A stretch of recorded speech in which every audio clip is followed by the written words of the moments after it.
नमस्कार, जीत पॉइंटर में आप सभी का स्वागत है। कैसे हैं आप सभी लोग? देखिए, घटना चक्र के पूर्व अवलोकन की सीरीज में हम ज्योग्राफी सब्जेक्ट कवर कर रहे थे, जिसमें जो है भारत का भूगोल देख रहे हैं। और इसमें आज हम नया अध्याय शुरू करेंगे, भारत के पूर्वी एवं पश्चिमी तट। देखिए, एग्जाम के पॉइंट ऑफ व्यू से जो है बहुत ही महत्वपूर्ण है ये पूर्वी और पश्चिम तट। तो देख लेते हैं कि पश्चिम तट में क्या आता है और पूर्वी तट में क्या आता है। ठीक है, देखते हैं। देखिए, यहाँ पे ये बोला गया है, भू आकृतिक आधार पर भारत के तटीय मैदान को 3 भागों में वर्गीकृत किया गया है। पहला है गुजरात या काठियावाड़ तटीय मैदान, ठीक है। फिर है पश्चिमी तटीय मैदान और पूर्वी तटीय मैदान। तो देख लेंगे। देखिए, मैंने यहाँ पे एक मैप रॉ मैप बनाया है आपको थोड़ा सा समझाने के लिए, ये देख लेंगे। देखिए, जो भारत का तटीय मैदान है उसको 3 भागों में विभाजित किया गया है। ये जो भाग है पूरा, ठीक, ये जो भाग है पूरा,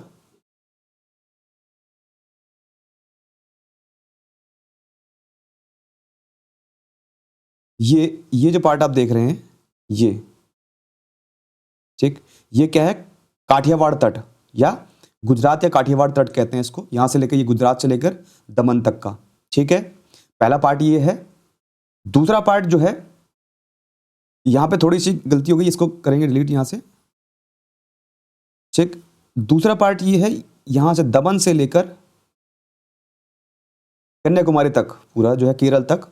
ये जो पार्ट है ये क्या है? पश्चिमी तट है, ठीक है, या पश्चिमी घाट भी बोलते हैं इसको, ठीक है, पश्चिम तटीय मैदान। और इधर का जो पूर्व का पार्ट है पूरा का पूरा, ये पूर्वी तट है, ठीक है। तो 3 भागों में डिवाइड किया गया है। पश्चिमी तट काठियावाड़ तट में, या गुजरात का तट बोलते हैं इसको, और पश्चिमी तट या पश्चिमी घाट बोलेंगे, जिसे सह्याद्री बोलते हैं।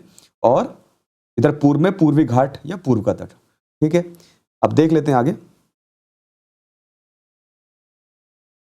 गुजरात तटीय मैदान गुजरात एवं दादर नागर हवेली व दमन और दीव के तटीय भागों में विस्तृत है। जैसे कि अभी आपको बताया मैंने, जो गुजरात का तटीय मैदान है, यहाँ से लेकर गुजरात, यहाँ से लेकर पूरा यहाँ तक दमन तक का, ठीक है, इसे गुजरात का तट भी बोलते हैं या काठियावाड़ का तट भी बोलते हैं, यहाँ पे लिखा गया है, ठीक है, काठियावाड़ तट, ठीक। तो गुजरात से लेकर दमन तक का पूरा क्षेत्र क्या कहलाएगा? काठियावाड़ तट कहलाएगा।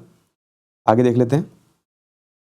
अब ये जो काठियावाड़ तट है, इसमें क्या है? साबरमती, माही आदि नदियों के जलोढ़ निक्षेपों से ये बना हुआ है। तो किन नदियों के जलोढ़ निक्षेपों से बना है? साबरमती और माही।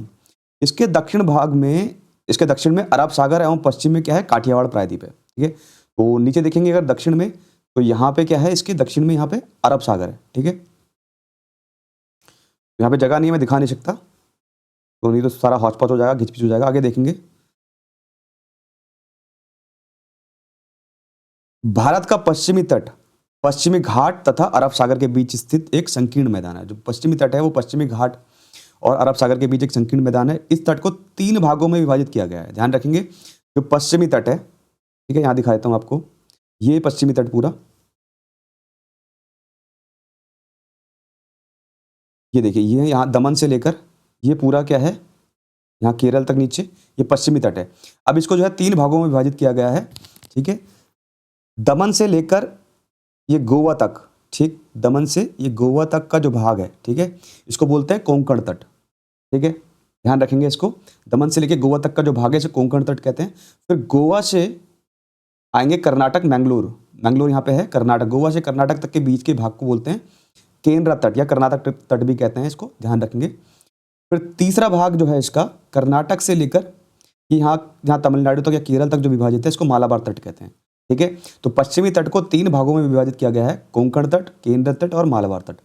कोंकण तट जो है दमन से लेकर पूरा गोवा तक का कहलाएगा कोंकण तट, और गोवा से कर्नाटक मंगलूर तक कहलाता है केंद्र तट, ये जो केंद्र तट है बीच वाला। और कर्नाटक से लेकर पूरा नीचे केरल तक का जो भाग है उसको बोलते हैं मालाबार तट, ठीक है। अब इसके बारे में देख लेंगे, ये मैंने रॉ आपको बताया, वही यहाँ पे बोला जाएगा। जो उत्तरी भाग है उसको क्या बोलते हैं? कोंकण तट, जो महाराष्ट्र तथा गोवा के मध्य भाग में है। और कर्नाटक तट जो है कनारा या केंद्र तट बोलते हैं। कर्नाटक दक्षिणी भाग को इसका मालाबार तट कहते हैं। जो कनरा तट है वो गोवा से मंगलुरु जो कर्नाटक तक में है इसमें, ठीक।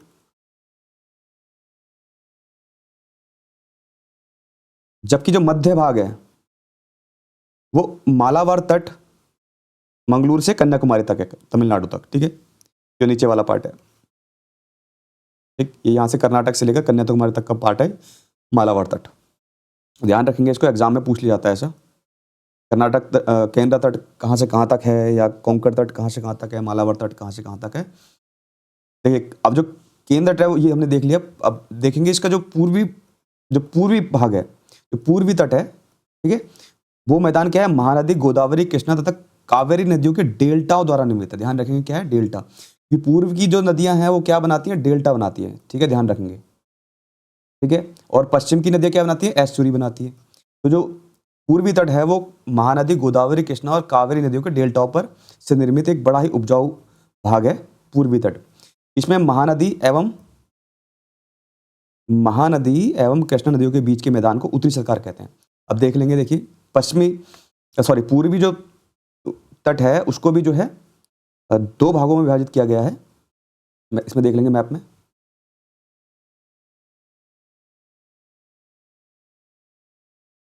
यहाँ पे देखेंगे, देखिए ये पश्चिम बंगाल से लेकर यहाँ आंध्र प्रदेश तक का ये जो भाग है इसको बोलते हैं उत्तरी सरकार। क्या कहते हैं इसको, उत्तरी सरकार, ठीक है। ये डेल्टा क्षेत्र है, महानदी और कृष्णा का डेल्टा क्षेत्र है पूरा, ठीक है। यहाँ पे यहाँ तक कृष्णा का जो है डेल्टा क्षेत्र है, तो इसको बोलते हैं उत्तरी सरकार। फिर आप आंध्र प्रदेश से लेकर आगे जो डेल्टा क्षेत्र है, यहाँ से लेकर ये आंध्र प्रदेश से लेकर पूरा कन्याकुमारी तक के क्षेत्र को बोलते हैं कोरोमंडल तट। तो ध्यान रखेंगे, कोरोमंडल तट, ठीक है। आगे देखेंगे,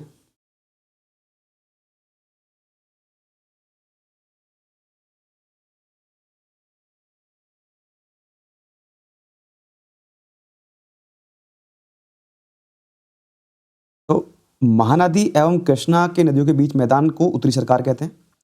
कोरोमंडल तट का विस्तार भारत के दक्षिणी प्रायद्वीप और दक्षिण पूर्व में आंध्र प्रदेश के फॉल्स डीबू बिंदु जो कृष्णा नदी का डेल्टा के पास में है, ठीक है, फॉल्स डीबू बिंदु, तमिलनाडु के केप कॉमोरिन जिसे कन्याकुमारी गए तब तक वहां तक फैला हुआ है, जो मैंने आपको बताया यहाँ से, ठीक है। यहाँ आंध्र प्रदेश से लेकर यहाँ तक कन्याकुमारी तक का फैला हुआ है, तो बोलते हैं कोरोमंडल तट, ठीक है। कृष्णा और कृष्णा एवं कावेरी नदियों के मध्य में स्थित है ये, यहाँ तक कावेरी नदी होती है, कावेरी, और ये कृष्णा, यहाँ पे कृष्णा का डेल्टा है, ठीक है। ठीक, आगे देखेंगे, महानदी डेल्टा क्षेत्र उत्कल मैदान कहलाता है। जो महानदी का जो डेल्टा क्षेत्र है उसको क्या बोलते हैं, उत्कल मैदान बोलते हैं, ठीक है। भारत के पश्चिमी तट पर स्थित प्रमुख बंदरगाह कौन कौन से, ये देख लेते हैं।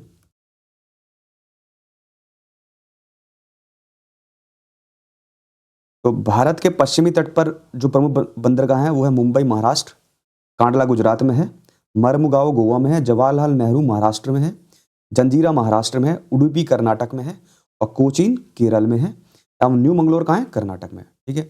अब पूर्वी तट में स्थित बंदरगाह के देखेंगे, जो प्रमुख बंदरगाह है वो है विशाखापत्तनम आंध्र प्रदेश में, हल्दिया पश्चिम बंगाल में है, पारादीप उड़ीसा में है, और एन्नौर तमिलनाडु में है। ये बहुत महत्वपूर्ण है एन्नौर, ठीक है, वेरी वेरी इंपॉर्टेंट एन्नौर। और न्यू तोतिकोरिन ये भी कहाँ है, तमिलनाडु में स्थित है, ठीक है। बाकी जो प्रमुख बंदरगाह आएंगे जो इंपॉर्टेंट, वो नेक्स्ट जो चैप्टर आएगा उसमें आएंगे। तो ये हमने देखा पश्चिमी तट और पूर्वी तट, और पश्चिमी तट को कितने भागों में विभाजित किया गया है, पूर्वी तट को कितने भागों में विभाजित किया गया है, और कहाँ से कहाँ तक के तट को क्या कहते हैं, ये हमने इसका डिस्क्रिप्शन देखा। अब इसके संबंधित प्रीवियस ईयर्स में आए हुए क्वेश्चंस देख लेते हैं। पहला क्वेश्चन ये है, भारतवर्ष के पश्चिम तटीय निम्नांकित शहरों पर विचार कीजिए। जंजीरा दिया है, कन्नूर दिया है, नागरकोइल दिया है, सिंधुदुर्ग दिया है। उत्तर से दक्षिण इन नगरों को सही क्रम में लगाना है, उत्तर से दक्षिण। उत्तर में सबसे पहले आता है जंजीरा, ठीक है, महाराष्ट्र में, फिर आता है सिंधुदुर्ग, फिर आता है कन्नूर, और फिर आता है नागरकोइल, ठीक है। तो पहले आएगा जंजीरा, फिर सिंधुदुर्ग, पहले आएगा जंजीरा, फिर सिंधुदुर्ग, फिर कन्नूर, और फिर नागरकोइल, उत्तर से दक्षिण में, ठीक है। तो इसका डी राइट आंसर होगा 1 4 2 3, ठीक। पश्चिमी तट पर स्थित ये प्रमुख नगर हैं। जंजीरा महाराष्ट्र के रायगढ़ जिले में है, सिंधुदुर्ग महाराष्ट्र के सिंधुदुर्ग में है, और कन्नूर केरल के कन्नूर में है, और नागरकोइल कहाँ है, तमिलनाडु राज्य के कन्याकुमारी जिले में है, ठीक है। आगे देखेंगे प्रश्न संख्या 2। आपको यत्र तत्र कुछ अनोखे डेनमार्क वासी मिल जाएंगे, परंतु उसका कारण यह है कि डेनमार्क की चौकी हुआ करती थी यहाँ पे कभी, ठीक है। जिस जगह की बात की जा रही है, यह अनूठा नगर, उसका दुर्ग और सुंदर गिरजाघर नया जेरूसलम, देखिए नया जेरूसलम, चूनी सड़कें, उजड़ तटागृह, सब मिलकर अद्भुत रत्न बन जाते हैं, इस उक्ति में वर्णित स्थान है। यहाँ पे जो जिस स्थान की बात की जा रही है वो कौन सा स्थान है यहाँ पे बोला जा रहा है, डेनमार्क वासी की बात की जा रही है, तमिलनाडु तट पर, ये तमिलनाडु तट की बात की जा रही है, क्योंकि वहाँ पे कभी डेनमार्क चौकी हुआ करती थी, तो वहाँ पे कभी आपको डेनमार्क वासी दिख जाएंगे, ठीक है, कहीं वहाँ पे गिरजाघर दिख जाएंगे आपको, ठीक है। तो ये तमिलनाडु की बात की जा रही है, ये राइट आंसर होगा। इसमें कुछ इतना महत्वपूर्ण नहीं है। आगे देख लेते हैं। प्रश्न संख्या 3 दी है। नीचे दिए गए मानचित्र पर ध्यान दीजिए। ये मानचित्र दिया गया है और इसमें जो रेखाएं दी गई हैं ये भारत के तटीय क्षेत्र के कौन से भाग को द्योतित करती है। जितने भी ये दे रखे हैं, ये चीजें दे रखी हैं, ये क्या है, आंतरिक जल की बात की जा रही है यहाँ पे, ठीक है, आंतरिक जल। भारत का जो तट है उसके आंतरिक जल की सीमाएं दी गई हैं। तो यहाँ पे क्या बोला गया है कि ये क्या है, समुद्र तटीय प्रदूषण क्षेत्र है, गलत। लवण गहनता सम्मान, ये भी गलत। वे क्षेत्र जिन तक प्रभुसत्ता का विस्तार है, ये भी गलत। अंतरजलीय उच्चावच रेखा है ये, ठीक है, तो अंतरजलीय जो उच्चावच रेखा है उनकी बात की जा रही है, डी राइट आंसर होगा। फिर से एक नया क्वेश्चन आता है। प्रश्न संख्या 4, भारतवर्ष के निम्न शहरों पर विचार करें तथा नीचे दिए गए कूट से ज्ञात करें कि इनमें से कौन पश्चिमी तट पर स्थित है। अभी पश्चिमी तट पर कौन कौन से स्थित है? अभी हमने देखा जंजीरा महाराष्ट्र में, रायगढ़ जिले में है, ठीक है, तो एक तो ये हो गया पश्चिमी तट पर जंजीरा। उडुपी, अगर हम बात करें उडुपी की, तो ये कहाँ है, आई थिंक केरल में है, ठीक है। तूतिनकोरिन तमिलनाडु में है। और जो ओरोविला है ये पुदुचेरी में है, पुदुचेरी में, ठीक है, सॉरी, जिसे पहले पांडुचेरी बोला जाता था, अब यह पुदुचेरी कहलाता है। ओरोविला कहाँ है, पुदुचेरी में,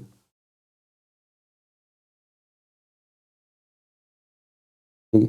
तो ओरोविला तो ये तो पूर्व में आ गया, पुदुचेरी ये भी तमिलनाडु में पूर्व में आ गया। अब बचा ये उडुपी, ये केरल में, ये पश्चिम में है, और ये जंजीरा पश्चिम में। तो 1 और 2 राइट आंसर होंगे, ठीक है। पर उडुपी कर्नाटक में है, केरल में नहीं है। हाँ, तो जंजीरा महाराष्ट्र के रायगढ़ जिले में है और उडुपी कहाँ है, कर्नाटक में। तो यही दो जो हैं पश्चिम में है। और ओरोविला जो है आपका, ओरोविले जो है तमिलनाडु एवं पुदुचेरी की सीमा पर कोरोमंडल तट पर है। अभी हमने कोरोमंडल तट देखा, तो ये पुदुचेरी में है, ये पूर्व में आ जाएगा। तूतिनकोरिन तमिलनाडु में है, ठीक है। आगे देखेंगे, बंदरगाह भी है तूतिनकोरिन तमिलनाडु पर, न्यू तूतिनकोरिन। आगे देखेंगे प्रश्न संख्या 5, सूची फर्स्ट को सूची सेकंड के साथ सुमेलित कीजिए, सूचियों के नीचे देखे कूट से उत्तर कीजिए। इतना महत्वपूर्ण क्वेश्चन नहीं है, फिर भी देख लेंगे कौन कौन सी चीज़ें कहाँ पे है। स्पेशल में आया मेंस में, देख लेना आप, इसमें कुछ ऐसा है नहीं। दीघा पश्चिम बंगाल में है, और गोपालपुर उड़ीसा में है, कालंगुट गोवा में है, मरीना तमिलनाडु में। प्रश्न संख्या 6 देख लेते हैं। तमिलनाडु व आंध्र प्रदेश के तट का नाम क्या है? देखिए बहुत महत्वपूर्ण क्वेश्चन है ये। तमिलनाडु व आंध्र प्रदेश के तट का नाम अभी हमने देखा यहाँ पे से, ये आंध्र प्रदेश का ये जो है कृष्णा का डेल्टा क्षेत्र आ जाता है यहाँ पे, ठीक है। और यहाँ पे जो है तमिलनाडु या कन्याकुमारी है, तो यहाँ से लेकर यहाँ तक का जो तट है इसका नाम क्या है, कोरोमंडल तट। अभी हमने देखा, ठीक है, वही बात की जा रही है, तो ए राइट आंसर होगा। तमिलनाडु व आंध्र प्रदेश के तट का नाम क्या है, कोरोमंडल तट है, ये देख चुके हैं हम। प्रश्न संख्या 7, तमिलनाडु का समुद्र तट क्या कहलाता है? तो अभी हमने देखा कोरोमंडल तट कहलाता है, पूर्वी घाट का, ये पूर्वी तट का हिस्सा है, ठीक है, जिसे 2 भागों में विभाजित किया गया, उत्तरी सरकार और कोरोमंडल तट में। नेक्स्ट देख लेते हैं। प्रश्न संख्या 8, भारत के निम्नलिखित तटों में से कौन कृष्णा डेल्टा एवं केप कमुरिन के मध्य स्थित है? अभी हमने देखा ये है केप कमुरिन, यानी इसे बोलते हैं क्या, कन्याकुमारी, और केप कमुरिन भी इसका नाम है, ठीक है, तमिलनाडु में। और यहाँ पे जो है आंध्र प्रदेश में कृष्णा डेल्टा है, ठीक है। तो कृष्णा डेल्टा और केप कमुरिन के बीच की बात की जा रही है, इसको क्या बोलते हैं? अभी हमने फिर देखा कोरोमंडल तट। देखिए कितनी बार आ चुका है, अलग अलग तरीके से कोरोमंडल तट बोलते हैं, तो ए राइट आंसर होगा, कोरोमंडल तट। प्रश्न संख्या 9, और निम्नलिखित में से किसे केप कमुरिन के नाम से जाना जाता है? कन्याकुमारी जो है उसको केप कमुरिन के नाम से जाना जाता है, सी राइट आंसर होगा। प्रश्न संख्या 10, भारत के पश्चिमी तटीय मैदान के उत्तरी भाग को जिस अन्य नाम से भी जाना जाता है। अब ये पश्चिमी तटीय भाग है, देखिए पश्चिमी, ठीक है, यहाँ से ये जो है, ये तो काठियावाड़ तट हो गया, यहाँ से लेकर यहाँ तक गुजरात का दमन तक। अब दमन से लेकर यहाँ तक गोवा तक, ठीक है, दमन या महाराष्ट्र के बीच में है ये, गोवा तक के भाग को क्या बोलते हैं? इसको क्या बोला जाता है? कोंकण तट बोला जाता है, ठीक है। अभी हमने देखा क्या बोलते हैं इसको, कोंकण तट। फिर गोवा से मंगलूर कर्नाटक तक, यहाँ मंगलूर है, मंगलौर कर्नाटक तक के भाग को क्या बोलते हैं? केंद्र तट बोलते हैं, या कनारा तट बोलते हैं, या कर्नाटक तट बोलते हैं। फिर मंगलूर से आप जाएंगे कन्याकुमारी तक, तमिलनाडु तक, ठीक है, इसको क्या बोलते हैं? मालाबार तट। तो ये बहुत महत्वपूर्ण है तीनों ये सारी चीज़ें। तो अभी हमने देखा कि इसको क्या बोलेंगे, कोंकण तट बोलेंगे उत्तरी भाग को, ही राइट आंसर होगा, ठीक है। तो इससे संबंधित प्रीवियस में जो भी क्वेश्चन आए वो हमने देखे। इसके नेक्स्ट वीडियो में हम देखेंगे द्वीप समूह और बंगाल की खाड़ी के द्वीप समूह, ठीक है। धन्यवाद।